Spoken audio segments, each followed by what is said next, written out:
Assalamualaikum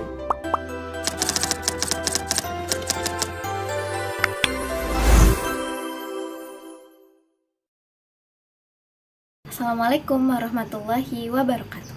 Halo teman-teman, di sini saya ingin menjelaskan materi yang berjudul sejarah berdirinya NU atau Nahdlatul Ulama. Yang pertama, bagaimana kisah Kiai Haji Hasyim Asy'ari dalam mendirikan NU? Kiai Haji Hasyim Asy'ari adalah ulama besar dari Jombang, Jawa Timur. Beliau sangat peduli terhadap perkembangan Islam dan kondisi umat saat itu. Karena ingin menjaga ajaran Ahlus Sunnah wal Jamaah dan memperkuat peran ulama, beliau menginisiasi berdirinya NU pada tahun 1926. Peran beliau sangat besar sebagai pendiri utama dan juga sebagai tokoh sentral dalam pergerakan ini. NU berdiri pada tanggal 31 Januari 1926 di Surabaya, Jawa Timur. Kantor pertama NU juga berada di kota Surabaya yang menjadi pusat awal gerakan Nahdlatul Ulama. Selain Kiai Haji Hasyim Asy'ari, NU juga didirikan bersama Kiai Haji Wahab Hasbullah yang dikenal sebagai pemikir dan penggerak utama, dan Kiai Haji Bisri Samsuri, ulama yang juga aktif dalam pengembangan pendidikan pesantren dan organisasi.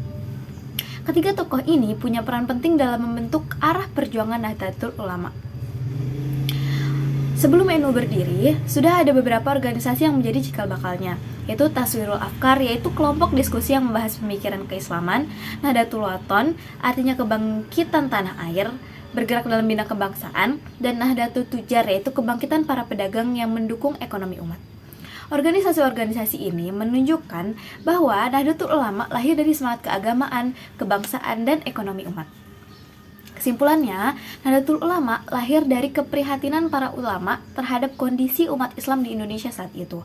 Dengan semangat menjaga ajaran Islam Ahlus Sunnah wal Jamaah, Nahdlatul Ulama didirikan oleh Kiai Haji Hasyim Asy'ari dan tokoh-tokoh besar lainnya. Nahdlatul Ulama menjadi wadah perjuangan umat dalam bidang agama, pendidikan, sosial, hingga kebangsaan.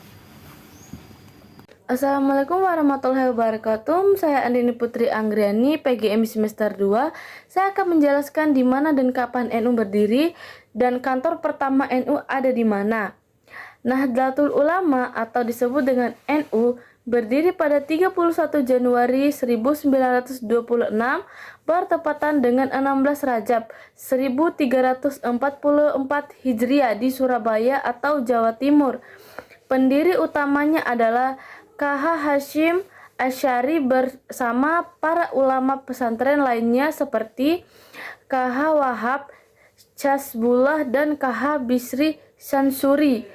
Kantor pertama NU berada di Surabaya, tepatnya di Jalan Bubutan 4 nomor 2 Surabaya. Lokasi ini menjadi pusat kegiatan NU pada awal berdirinya sebelum kemudian pindah ke berbagai tempat sesuai perkembangan organisasi. Baik, di sini saya akan menjelaskan tentang peran NU dalam kemerdekaan Indonesia, khususnya dalam resolusi jihad.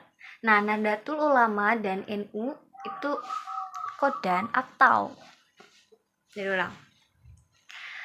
Baik, di sini saya akan menjelaskan tentang peran NU dalam kemerdekaan Indonesia, khususnya dalam fatwa resolusi jihad. Nah, Nahdlatul Ulama atau NU itu memiliki peranan yang sangat penting dalam kemerdekaan Indonesia, terutama melalui suatu fatwa yang disebut sebagai resolusi jihad. Nah, resolusi jihad ini adalah sebuah keputusan yang diambil oleh para ulama dan tokoh NU pada tanggal 22 Oktober 1945 di Surabaya. Nah, fatwa ini menegaskan bahwasannya mempertahankan kemerdekaan Indonesia yang baru saja diproklamasikan pada tanggal 17 Agustus 1945 adalah sebuah kewajiban bagi setiap umat Islam. Nah, dalam fatwa tersebut dijelaskan bahwa berjihad melawan penjajah yang berupaya merebut kembali kemerdekaan adalah wajib bagi setiap umat Islam yang mampu berjuang. Nah, termasuk para santri dan ulama. Nah, selain itu, orang yang gugur dalam perang melawan penjajah itu akan dianggap sebagai mati syahid. Dan orang yang mencoba mencegah belah persatuan bangsa masa perjuangan itu harus diperangi.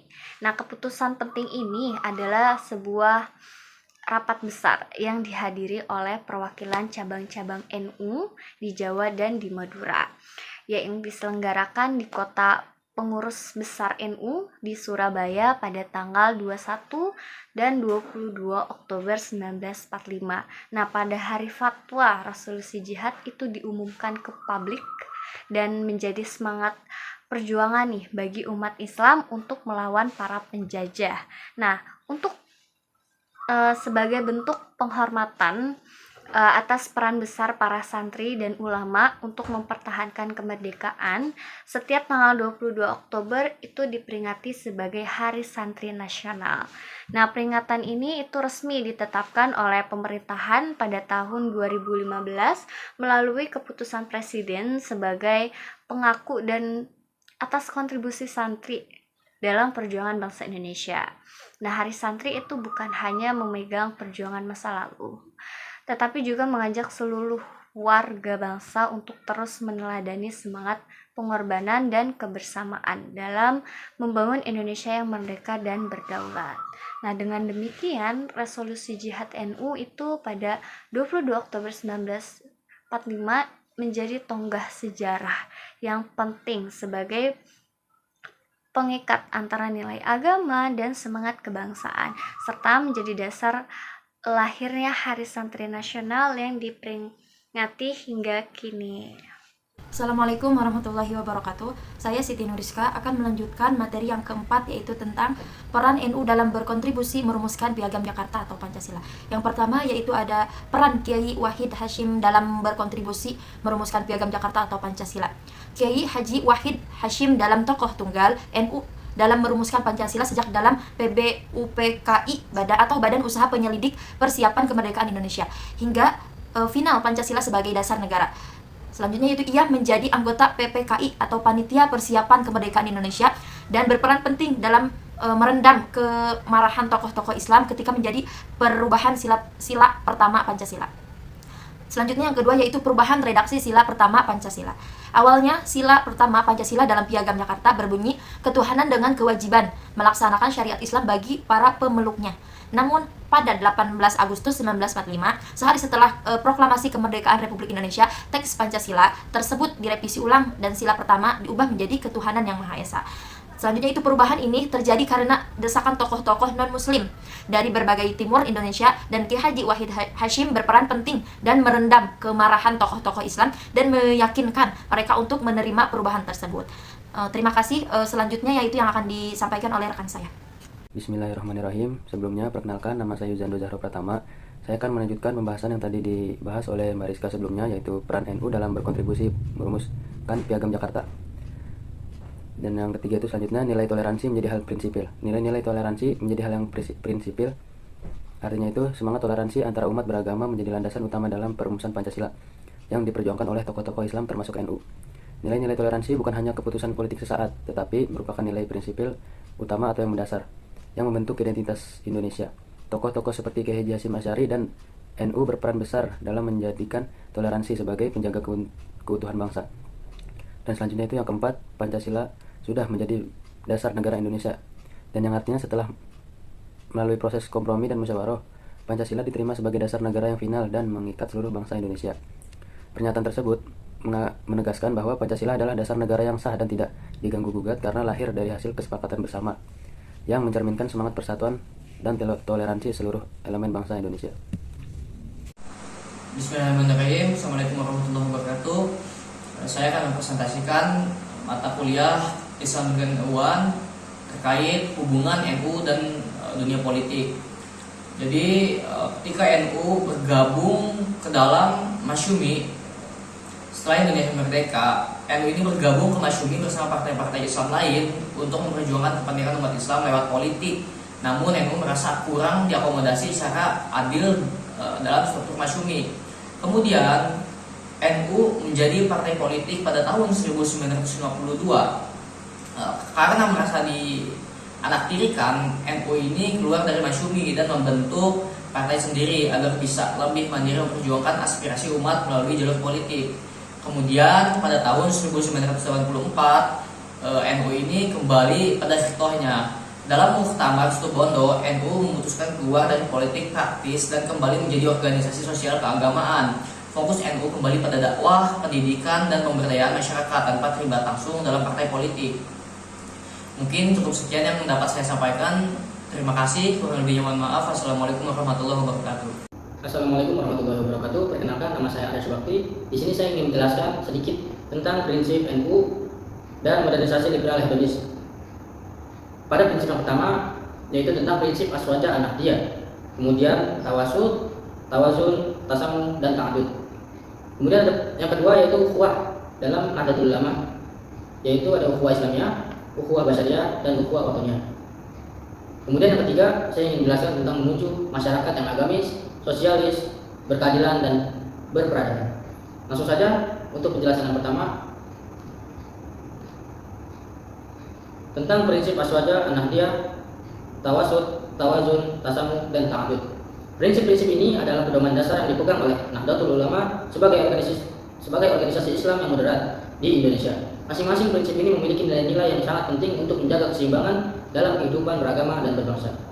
Yang pertama, aswaja an-nahdiyah merupakan singkatan dari Ahlus Sunnah wal Jamaah yang mengacu pada paham dan praktik keagamaan yang moderat, tidak ekstrim kanan maupun kiri.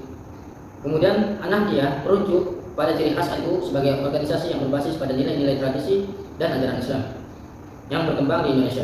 Prinsip ini menekankan pentingnya menjaga persatuan antara ajaran agama dengan kebudayaan dan tradisi lokal. NU percaya bahwa Islam harus diterima dalam konteks budaya yang ada di masyarakat Indonesia.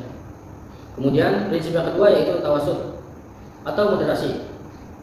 Prinsip ini menekankan pentingnya sikap moderat dalam berbagai aspek kehidupan, baik dalam beragama, sosial, maupun politik. Tawasud menghindari ekstremisme dan intoleransi, serta berusaha mencari jalan tengah yang seimbang dalam setiap persoalan. Tawazun atau keseimbangan. Prinsip tawazun mengajarkan tentang keseimbangan dalam segala hal. NU menekankan agar umat Islam dalam menjalani kehidupan dapat seimbang antara kepentingan dunia dan akhirat, antara materi dan spiritual, serta antara hak individu dan kepentingan umum. Kemudian prinsip yang ketiga yaitu tasamuh. Tasamuh berarti sikap toleransi atau saling menghargai. NU mengajarkan pentingnya sikap terbuka terhadap perbedaan, baik dalam agama, etnis, atau pandangan politik. Dengan tasamuh, umat Islam diharapkan dapat hidup berdampingan dengan damai dan harmonis meskipun memiliki perbedaan. Kemudian prinsip yang terakhir yaitu ta'adud atau keragaman. Prinsip ini mengajarkan bahwa keragaman atau pluralisme adalah bagian dari sunnatullah.